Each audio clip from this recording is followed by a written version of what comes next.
Hello বন্ধুরা, good morning. আশা করি আপনারা সকলেই ভালো আছেন। তো সকাল সকাল ছাদে চলে এসেছি, আর ছাদে এসেই মনটা ভীষণ ভালো হয়ে গেছে।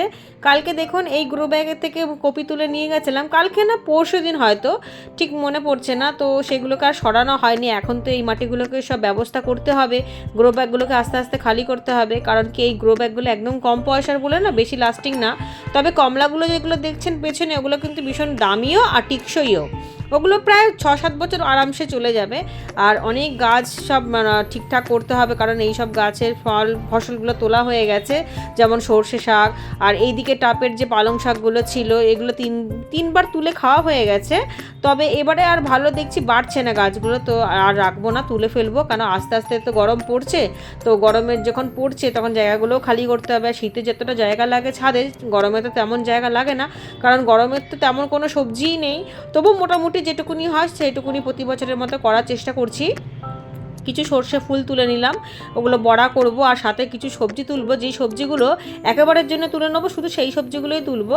বাকি শীতের যে সবজি আছে সেগুলো মোটামুটি অনেক দিন পর্যন্তই চলবে। আর যেগুলো একেবারেই হচ্ছে না বা হবে না, সেগুলো শুধু শুধু জল সার দিয়ে তো কোনো লাভ নেই। তাই তুলে জায়গাটা ফাঁকা করে দেবো আর নতুন নতুন বেড করে দেবো।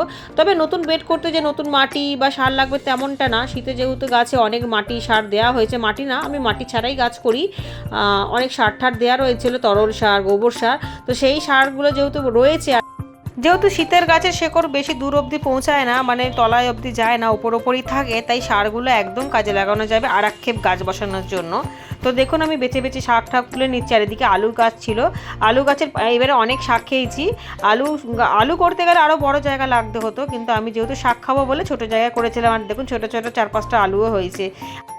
আজকে ভাবছি গোপালকে বিকালবেলা আলুর তরকারি আর রুটি বানিয়ে দেবো। তবে 5টা আলু দিয়ে তো আলুর তরকারি হবে না, তাই দোকানের কেনা আলুর সাথে এই ঘরের তৈরি আলু মিশিয়ে গোপালকে করে দেবো। তো সকালবেলা ভোগ দেওয়া তো আমার হয়ে গেছে, দুপুরে রান্নাটাও বসাবো। তবে যে সবজিগুলো তুলছি সেইগুলো দিয়েই রান্না বসিয়ে নেবো। কিছুটা বাগানের কাজ সেরে নিই। আর দেখুন মাটিটা কি সুন্দর ঝুরঝুরে। আমি কিন্তু জৈবভাবেই বাগান করি, কোনো রকম কোনো রাসায়নিক ব্যবহার করি না। আর এদিকে দেখুন মূলোগুলো, অনেক মূলো তোলা হয়ে গেছে। লাস্টের দিকের মূলোগুলো ঠিক ততটা নামছে না, সরু সরু হয়েছে, তবে চচ্চড়ির জন্য ঠিক আছে, তা তুলে নেবো। আর মূলো শাকগুলোও বুড়ো বুড়ো হয়ে গেছে। এই ব্যাগের থেকেও প্রায় 10টা-12টা মতো মূলো তোলা হয়ে গেছে। আর যেহেতু আমি কাঠের গুঁড়ো দিয়ে বাগান করি, মানে মাটি মাটি ব্যবহার করি না, তাই জন্য ভীষণ হালকা হয়, গ্রো ব্যাগ বলুন, বস্তা বলুন বা টব বলুন। আর এদিকে দেখুন একটা মূলো আবার ভালোই হয়েছে, বেশ মোটা সোটা হয়েছে, আর ছোট্ট হলেও ভালো হয়েছে। তো আর বাড়বে না, তো তুলেই নিলাম। এই ব্যাগ ট্যাগগুলো খালি করে যখন শীতের কাজ সম্পূর্ণ তোলা হয়ে যাবে, তখন বাগানটা একদম ফাঁকা ফাঁকা লাগবে। যাই হোক, কিছু তো করার নেই। তবে যে গরম আসছে, এই নতুন একটা জিনিস আসছে, এই নতুনের জন্যই তো আমরা পাগল। নতুনত্ব দেখতে আমাদের খুবই ভালো লাগে, আর নতুন কাজ করতেও এনার্জিতে আসে। তো শীত চলে গেল, কোনো অসুবিধা নেই, কারণ গরম আসলে গরমেতে আবার নতুনভাবে বাগানটা সেজে উঠবে। আর এদিকে দেখুন ছোটো গাছ হলে কি হবে, টবের মধ্যে 5-6টা কড়াইশুঁটি ফেলেছিলাম, সেখান থেকে কড়াইশুঁটির শাকও খেয়েছি। আর দেখুন বেশ অনেকগুলো কড়াইশুঁটিও পাওয়া গেছে, তো এই আলু তরকারির মধ্যে দিয়ে দেবো। এত করছি আর এত মিষ্টি, তো আর এক জায়গাতেও রয়েছে, সেটা আবার অন্যদিন তুলবো, সেই জায়গায় কড়াইশুঁটিটা দেখাবো অন্য আর একদিন। আর এই টপের পালং শাকেরগুলোর মধ্যে কিছু মূলো শাকও উঠেছে, তো মূলো শাকগুলো তুলে দিচ্ছিলাম। দিয়ে পালং শাকগুলো ভেবেছিলাম রাখবো, কিন্তু দেখছি ওটা খুব একটা বাড়ছে না। হাইব্রিডগুলো তাড়াতাড়ি বেড়ে যায়, যেহেতু এটা দেশি তাই খুব একটা বাড়েনি। আর এদিকে গ্রো ব্যাগের মধ্যে কপি গাছগুলো ছিল, সেটাও একবারে পরিষ্কার করে নিলাম। গ্রো ব্যাগগুলো সব রেখে দেবো। এর আগের বারে যখন এই গ্রো ব্যাগগুলোর মধ্যে আমি ফুল গাছ লাগিয়েছিলাম, আর কিছু কিছু গ্রো ব্যাগের মধ্যে ভেন্ডি গাছ লাগিয়েছিলাম, গ্রো ব্যাগগুলো দেখলাম মানে 5-6 মাস পর মানে ফেটে গিয়ে পুরো ছিঁড়ে ছাড়াই গেছিলো। এগুলো যেহেতু খুব কম পয়সা দাম, 5 টাকা পিস।